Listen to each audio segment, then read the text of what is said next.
പശ്ചിമേഷ്യയിൽ ആളിപ്പടരുന്ന രൂക്ഷമായ സൈനിക സംഘർഷങ്ങൾക്കിടെ 10 നാവികർ ഉൾപ്പെടെ 16 ഇന്ത്യൻ പൗരന്മാർക്ക് ജീവൻ നഷ്ടമായതായി കേന്ദ്ര സർക്കാർ പാർലമെന്റിനെ അറിയിച്ചു.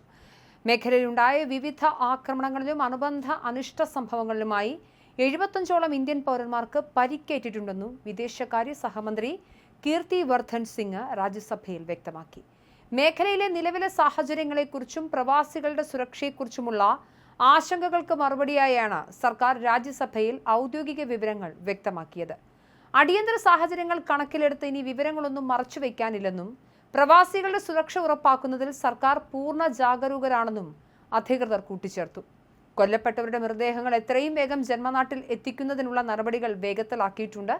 അതോടൊപ്പം ആക്രമണങ്ങളിൽ പരിക്കേറ്റ് ചികിത്സയിൽ കഴിയുന്ന ഇന്ത്യക്കാർക്ക് അടിയന്തര വൈദ്യസഹായം ഉറപ്പാക്കാൻ ബന്ധപ്പെട്ട രാജ്യങ്ങളിലെ ഇന്ത്യൻ എംബസികൾ വഴി ആവശ്യമായ ഇടപെടലുകൾ നടത്തി വരികയാണെന്നും കേന്ദ്ര സർക്കാർ വിശദീകരിച്ചു. വിവിധ പശ്ചിമേഷ്യൻ രാജ്യങ്ങളിൽ റിപ്പോർട്ട് ചെയ്യപ്പെട്ട മരണങ്ങളുടെയും നാശനഷ്ടങ്ങളുടെയും വ്യക്തമായ കണക്കുകളും വിദേശകാര്യ മന്ത്രാലയം പുറത്തുവിട്ടിട്ടുണ്ട്. ഒമാനിൽ 8 പേരും UAE-യിൽ 4 പേരുമാണ് കൊല്ലപ്പെട്ടത്.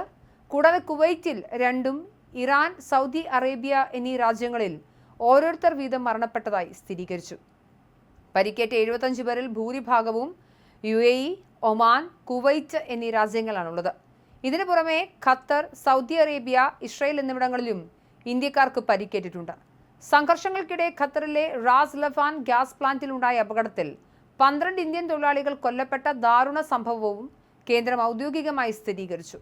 മേഖലയിൽ യുദ്ധസമാന സാഹചര്യങ്ങൾ കടുക്കുന്ന പശ്ചാത്തലത്തിൽ പ്രവാസി ഇന്ത്യക്കാരുടെ ജീവനും സ്വത്തിനും സംരക്ഷണം ഉറപ്പാക്കാൻ ഇന്ത്യൻ എംബസികൾക്കും നയതന്ത്ര കാര്യാലയങ്ങൾക്കും കർശന നിർദ്ദേശവും നൽകിയിട്ടുണ്ട്.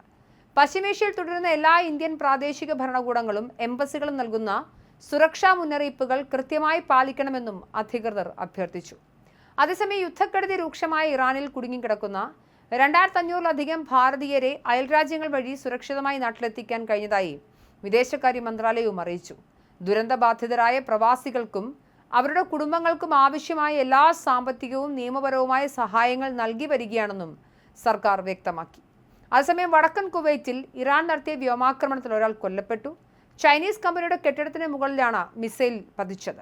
ഇറാനിൽ കനത്ത ആക്രമണം നടത്തിയതായി US വ്യക്തമാക്കിയതിന് പിന്നാലെയായിരുന്നു പ്രത്യാക്രമണം. US-നെ സഹായിക്കുന്ന എല്ലാ രാജ്യങ്ങളെയും ആക്രമിക്കുമെന്ന് ഇറാന്റെ റവല്യൂഷണറി ഗാർഡ് കോർപ്സ് മുന്നറിയിപ്പ് നൽകിയിട്ടുണ്ട്. ഹോർമോസിൽ ഇന്നലെ 2 എണ്ണ ടാങ്കറുകൾ കൂടി ആക്രമിക്കപ്പെട്ടു.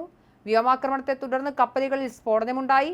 ജോർദാനിലെ അസ്രഖ് സൈനിക താവളം ആക്രമിച്ചതായും ഇറാൻ അറിയിച്ചു.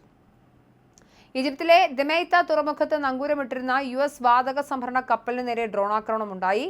ഫെബ്രുവരി 28-ന് പശ്ചിമേഷ്യയിൽ ആക്രമണം ആരംഭിച്ചതിന് ശേഷം ഇത് ആദ്യമായാണ് ഈജിപ്തിനെ ലക്ഷ്യം വെക്കുന്നത്. 2 കപ്പലുകൾ ആക്രമിക്കപ്പെട്ടു.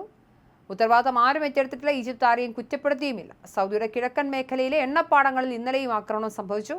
എന്നാൽ ഈ ആക്രമണങ്ങൾ ഇറാഖിൽ നിന്നാണ് എന്നതിന് തെളിവില്ലെന്നും അവരുടെ കരസേനാ വക്താവ് പറഞ്ഞു.